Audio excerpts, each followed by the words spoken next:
The night was a cloak of darkness as I sped down the winding, deserted highway.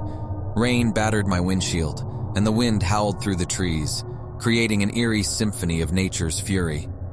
I cursed my decision to take this isolated route, but it was a shortcut I couldn't resist. The radio had fallen silent, leaving me alone with the rhythmic thrum of the rain. Fatigue gnawed at my bones, and my eyelids grew heavy. I fought to stay alert, rolling down the window to let the frigid air slap me awake. But it wasn't enough, and the hypnotic dance of raindrops threatened to lull me into a treacherous slumber.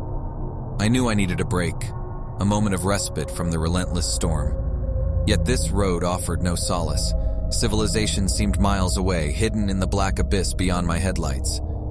As the minutes dragged on, a disquieting feeling crept over me, the sensation of being watched.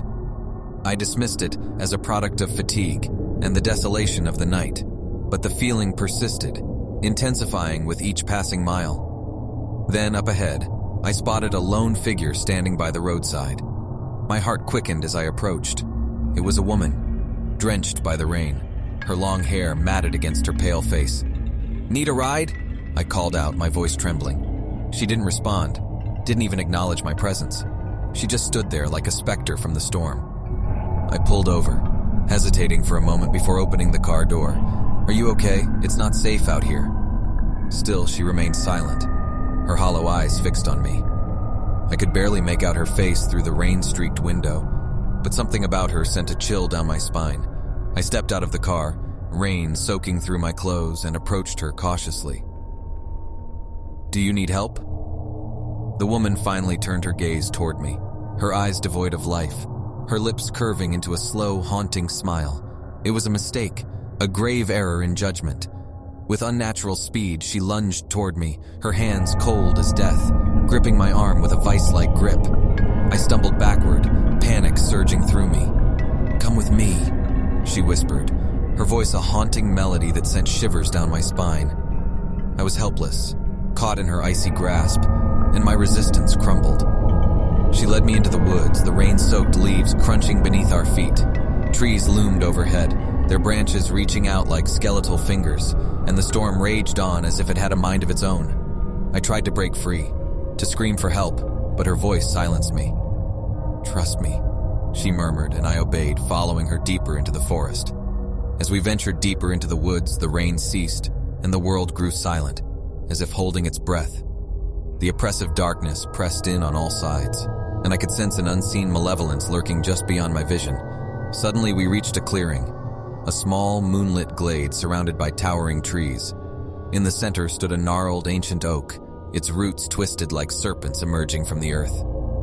"Here we are," she said softly, her voice barely audible above the oppressive silence. "This is where it happened." I glanced around, my unease deepening. "What happened here?" She didn't answer, just gestured for me to approach the tree. The bark was rough beneath my fingers, and I could feel the pulse of something dark and ancient lurking within its depths. Then, with a surge of cold dread, I realized where I was. This was the very spot where the legend of the Vanishing Hitchhiker had originated, a tale of a young woman who had died tragically on this very road, her spirit forever haunting those who offered her a ride. I tried to pull away to escape this nightmarish scenario, but it was too late. The woman's grip tightened and the world twisted and contorted around me. The glade dissolved into darkness, and I found myself trapped in a place that defied reason.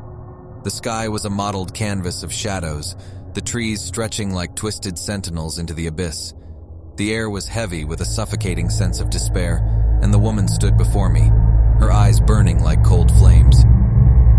"You're here now," she whispered, her voice echoing in the nightmarish landscape.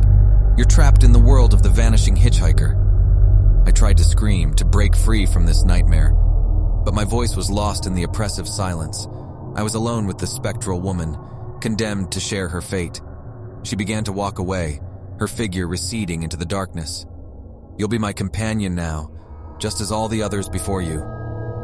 Despair enveloped me, and I knew that I would be forever lost in this nightmarish realm, a prisoner of the Vanishing Hitchhiker's curse. As I followed her into the shadows, I could hear her haunting melody echoing through the abyss, a haunting reminder of my ill-fated journey down that desolate road.